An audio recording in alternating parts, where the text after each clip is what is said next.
There's one question that I get asked repeatedly.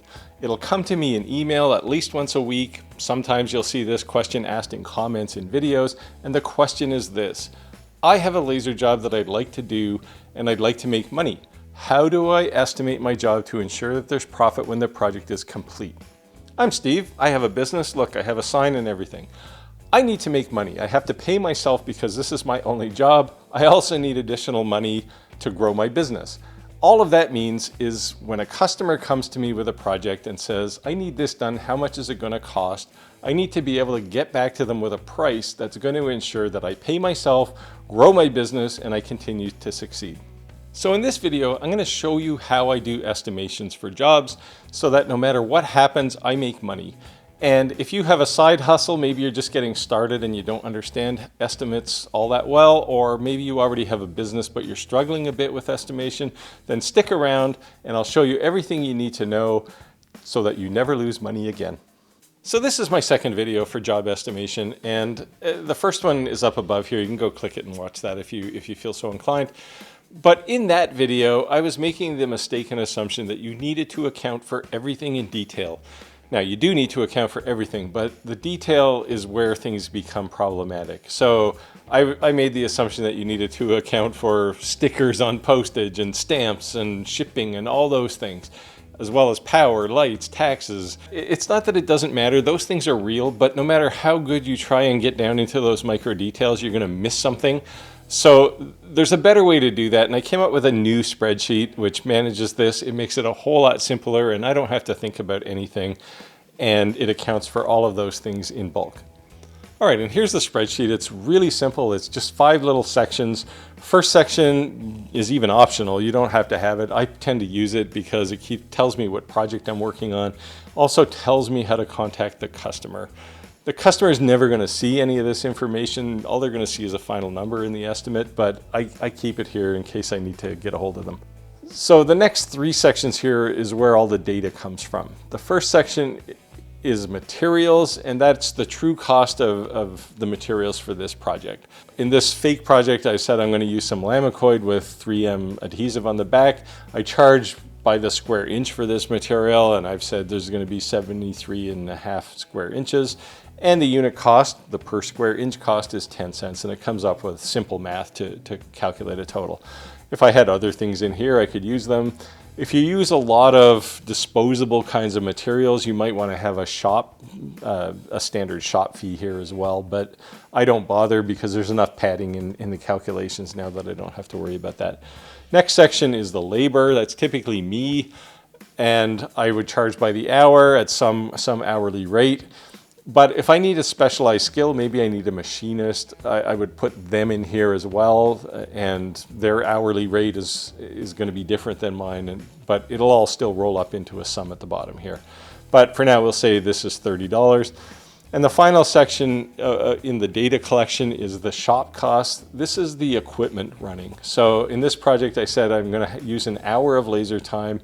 It's going to be $25 an hour, for a total of $25 for machine costs. The reason I separate this stuff out is because I can do work without having to stand and watch my CNC work for an hour. So I don't want to double bill. Now, when there is overlap, like if I have to do a whole bunch of calibration on a laser for some reason as part of this project, I'm not going to charge the customer for my time and the laser time. I'll charge one or the other, but you can do the math there.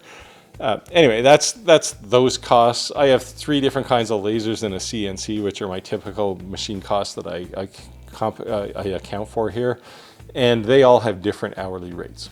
And finally, we come down to the last section, and we'll talk a little bit more about this in a minute, but there's 2 pieces of information here that are important. The first one is the final job cost. And if you look at that number, you'll immediately say, wait a minute, the previous costs were like $7.35, 30 and 25. That's not 121. That's because this number has our insured profit in it. And we'll talk about that calculation in a second. The next section here is my estimated profit overall. And that's after I paid for my material, I paid for my labor, and I paid for my machine. How much money is left from this number? And in this particular fake project, it's around $60. And again, we'll talk about that in a second. So I've taken the last bit of the spreadsheet and I've stuck it up in the corner here, and just for reference, because what that number is a calculation, and it's a calculation based on the material cost, the labor costs, and the shop costs. And there's multiples there. That's why this number doesn't equal just the sum of the three parts. So in the case of material costs, I multiply material cost by 1.5. And that's because, hey, I make mistakes once in a while, but sometimes customers change their mind, or often they don't necessarily communicate things correctly and your material changes a bit. So you need to build in some padding there. It's about 50% over and above what you expected. The second thing that's in there is the labor costs, and I multiply my labor cost times 2. You might ask why. Because labor isn't just me walking around my shop working on things, it's me on the phone with the customer or exchanging email and thinking and typing and running off to the hardware store while I'm not working in my shop. All of those things eat into my time. And it takes roughly twice as much time as you'd think on a project, but if I have to do rework or something, I could eat a bit of time as well. So that's why the time is doubled. The last thing here is the shop time, and that's all of the equipment. And again, I double it because at some point I'm going to have to replace the laser that I'm using for this project. This project is slowly eating away at the lifespan of any equipment I'm using. So I need to pad those costs just to make sure that when I do need a new CNC machine, that there's, you know, several $1,000s in my bank account to cover that cost. Otherwise, I'm gonna lose money. So that's why those numbers are there. And I'll put the formula up here. It's material times 1.5, labor times 2, and machine time times 2. And it's really that simple, and all of that stuff rolls up into the cost.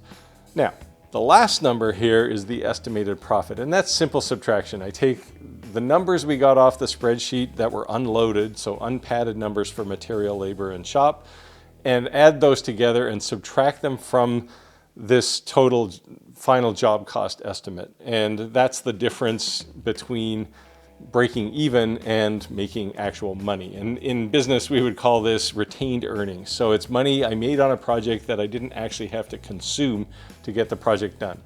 So yes, I've already paid myself, I've already paid for my equipment and my material, and this is what's left over. And that's the thing that prevents you from ever losing money. Now, you can eat into this if your mistakes are maybe gargantuan and you eat a little more than 1.5, sure, you can nibble away at this.